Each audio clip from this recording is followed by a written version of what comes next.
बिस्मिल्लाहिर्रहमानिर्रहीम। अस्सलाम वालेकुम। अगर आपको ये वीडियो समझ ना आए तो पहले आप इसके दूसरे पार्ट देख लें, फिर आपको ये पूरा वाक़या समझ आएगा जो मेरे चैनल पे ऑलरेडी मौजूद है। तो आज मैं आपको सुनाऊंगी हज़रत यूसुफ़ अलैहिस्सलाम जेल में किस तरह गए थे। हज़रत यूसुफ़ अलैहिस्सलाम को जब इस बात का इल्म हुआ तो उन्होंने अल्लाह ताला से दुआ की कि ए अल्लाह, तू ही मुझको बचा सकता है। अगर मैं इन औरतों के फ़रेब में आ गया तो मैं जाहिलों में से हो जाऊंगा। इससे ये बेहतर है कि मुझे कैद खाने में डाल दिया जाए। अल्लाह ताला ने हज़रत यूसुफ़ अलैहिस्सलाम की दुआ कबूल की और वो जेल में डाल दिए गए।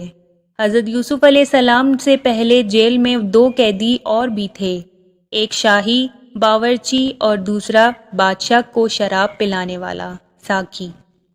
उनके खिलाफ इल्ज़ाम था कि उन्होंने बादशाह को जहर देने की कोशिश की है। हज़रत यूसुफ़ अलैहिस्सलाम जेल में कैदियों को अल्लाह ताला की बातें बताते रहे और खुदा का पैगाम पहुंचाते रहे। एक दिन ये दोनों कैदी हज़रत यूसुफ़ अलैहिस्सलाम के पास आए और उन्होंने कहा कि हमने एक अजीब ख्वाब देखा है। साकी ने कहा कि मैंने देखा है कि बादशाह को अंगूर की शराब पिला रहा हूँ। बावर्ची ने कहा कि मैंने देखा है कि मेरे सर पर रोटियां हैं और परिंदे उनको नोच नोच कर खा रहे हैं। ये ख्वाब बयान करने के बाद उन्होंने हज़रत यूसुफ़ अलैहिस्सलाम से इसकी ताबीर पूछी। हज़रत यूसुफ़ अलैहिस्सलाम ने बताया कि साकी, तू जेल से छूट जाएगा और फिर बादशाह की मुलाजमत में जाकर उसको शराब पिलाएगा और बावर्ची को सूली पर चढ़ा दिया जाएगा और उसकी लाश को जानवर खाएंगे। ऐसा ही हुआ। अल्लाह ताला ने साकी को रिहा करवा दिया और बावर्ची को सूली हो गई। हज़रत यूसुफ़ अलैहिस्सलाम इनके बाद भी सालों जेल में रहे, लेकिन किसी को उनकी रिहाई का ख्याल ना आया। इत्तफाकन एक मर्तबा मिस्र के बादशाह ने ख्वाब में देखा कि 7 दुबली गायें 7 मोटी गायों को खा रही है और 7 हरी और 7 सूखी हुई बालें देखीं।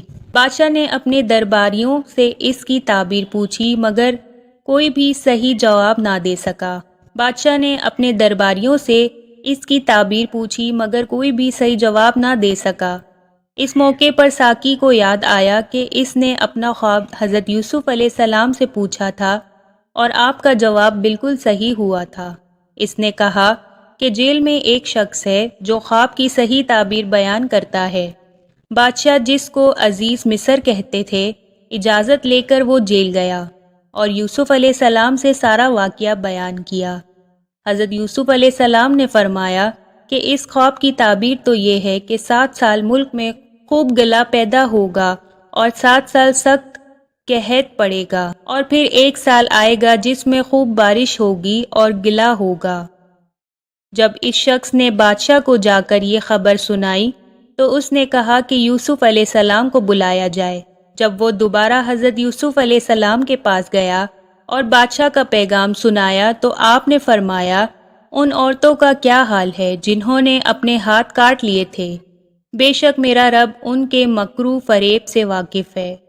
बादशाह ने उन औरतों को बुलाकर पूछा तो उन्होंने कहा कि हमने हज़रत यूसुफ़ अलैहिस्सलाम में कोई बुराई नहीं देखी। ये देखकर जुलेखा भी बोली कि अब जब के हक जाहिर हो गया है, सच बात यह है कि मैंने ही हज़रत यूसुफ़ अलैहिस्सलाम को वर्गलाया था और वो बिल्कुल सच्चे थे। इस वाक़ये से हमें ये पता चलता है कि हज़रत यूसुफ़ अलैहिस्सलाम बिल्कुल सच्चे थे, हक पर थे और उन्हें बेगुनाह जेल में डाला गया था। इसका नेक्स्ट पार्ट आपको मेरी नेक्स्ट वीडियो में मिलेगा। तो उम्मीद करती हूँ आपको ये वीडियो पसंद आई हो। अगर वीडियो अच्छी लगी है तो वीडियो को लाइक करें, चैनल पे नए हैं तो चैनल को सब्सक्राइब कर दें। मिलती हूँ अपनी नेक्स्ट वीडियो में। अपना बहुत सारा ख्याल रखिएगा। तब तक के लिए अल्लाह हाफिज़, फ़ी अमानिल्लाह।